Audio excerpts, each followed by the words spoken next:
700, 990 টাকার দেন, 990।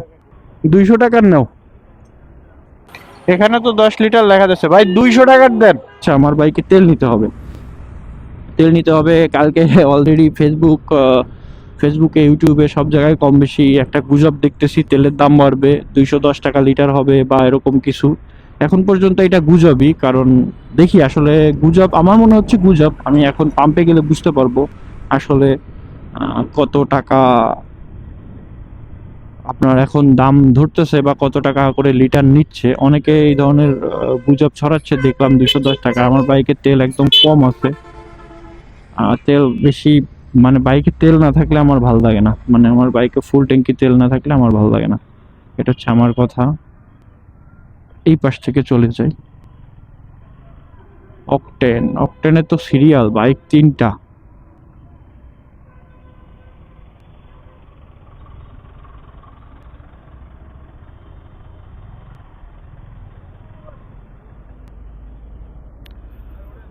$120।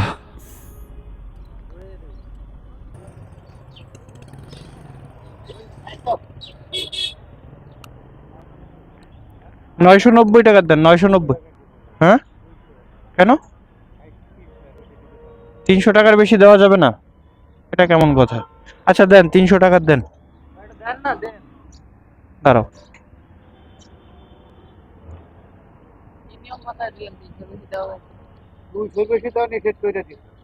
এটা কোন ধরনের কথা যে 300 টাকার বেশি তেল দিতে পারবেন না? ওকে, আর এক পাম্পে যাবো। হ্যাঁ হ্যাঁ, আর এক পাম্পে যাবো। তেলের দাম বাড়ে নাই, তবে গাইস, তেলের দাম বাড়ে নাই, তবে 300 টাকার বেশি তেল দিচ্ছে না। মানে একবার তেল নিলাম, তাতে 300, তেলের দাম বাড়বে বুঝছেন, এই কারণে তেল দিচ্ছে না। মানে আপনার 300 টাকার বেশি তেল দিচ্ছে না, মানে 200 টাকার বেশি দিচ্ছে না। পরে আবার কথাটা তো বলে 100 টাকা বাড়ায়, 300 টাকার বেশি তেল দিচ্ছে না। তার মানে তেলের দাম যে কোনো সময় বাড়তে পারে। আপনারা যে কোনোভাবে আপনাদের বাইকে ফুল ট্যাঙ্কি তেল সংগ্রহ করেন, তাহলে অন্তত কিছুদিন অন্তত একটু ভালো সার্ভিস পাবেন। তেল তেলের দাম নিয়ে প্যারা খাইতে হবে না। এখন আমি এই পাম্পে যাব, এই পাম্প থেকে 300 টাকার তেল নিব। এই দেখেন বাইকের সিরিয়াল সিরিয়াল হয়ে গেছে, এখান থেকে নিব 300 টাকার তেল। 300, 500, যে কয় টাকার লিমিট আছে। 700 দেন, দেন দেন, আপনি 500 টাকার দেন ভাই, একটু ব্যস্ত দেন। দেন আপনি 500 টাকার দেন, আপনি 500 টাকার দেন, সমস্যা নেই।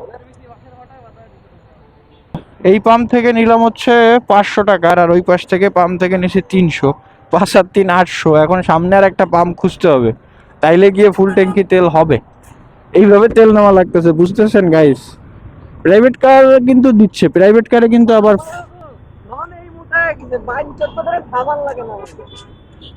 থাক।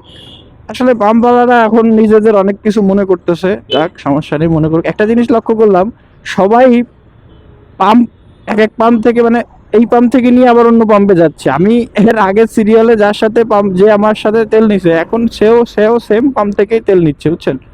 তো এখন এই পাম্প থেকে বাকি 200 টাকার তেল নিব, তাইলে গিয়ে আমার 1000 টাকার তেল পূর্ণ হবে। দেখি এখানে অকটেন আছে কিনা।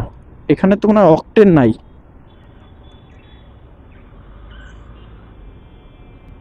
ডিজেল এই সাইডে।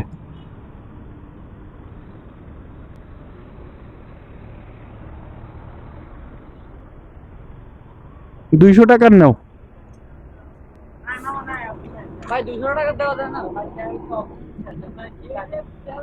অকটেন সরবরাহ না থাকায় বিক্রি বন্ধ।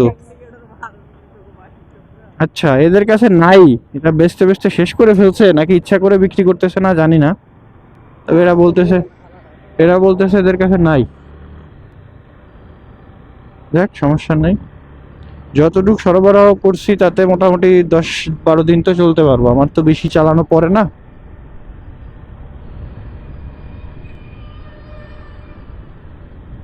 আমার সামনে একটা পাম্প আছে মনে হয়, সামনে একটা পাম্প আছে নাকি, সামনে মনে হয় না আর পাম্প আছে। দেখি কি হয়। ঠিক আছে, বাইকে তেল দিলে তো বাইকের একটা সিরিয়াল থাকার কথা। এই যে একটা আছে পাম্প। কি করো? এই পাম্পে যাবো ঘুরোইয়ে, এনে 200 টাকার তেল লবো, ঘুরে যাবো, তারপর আবার ঘুরে আসবো।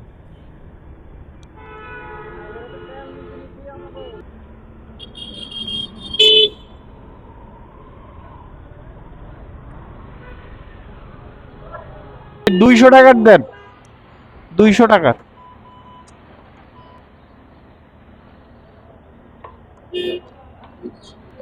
আচ্ছা, মনে একটা শান্তি মিলতেছে গাইস। আগামী কিছু আগামী কিছুদিন তেল পাবো কিনা তার তো কোনো গ্যারান্টি নাই। সব 3 পাম্প, একটা পাই নাই। হ্যাঁ, 4টা পাম্প মিলে 1000 টাকার তেল বললাম, তাতে এক পাম্পে পাই নাই। বাকি 3 পাম্পে, এক পাম্পে 500, এক পাম্পে 200, আর এক পাম্পে হচ্ছে আপনার 300, 500, 200, 300। এই এই 1000 টাকার তেল ভরতে জীবন বের হয়ে গেছে গাইস। তাও তেল আমি ভরছি বাইকে, এখনো তেল আরো 2 লিটার ধরবে বাইকে, কিন্তু এই পর্যন্তই থাক। আজকে মেবি আমার মনে হচ্ছে যে মোটামুটি পুরো ঢাকা শহরে তেলের শর্ট বাঁধাই ফেলবে সবাই কম বেশি। আমি মনে করেন যে এত বেশি মানে বাইকের দেখি না, যে পরিমাণ বাইক আজকে দেখতেছি পাম্প গুলাতে। এটা ভালো আসলে, তেল যদি বাইকে নিয়ে রাখতে পারেন, আপনিও নিয়ে রাখেন।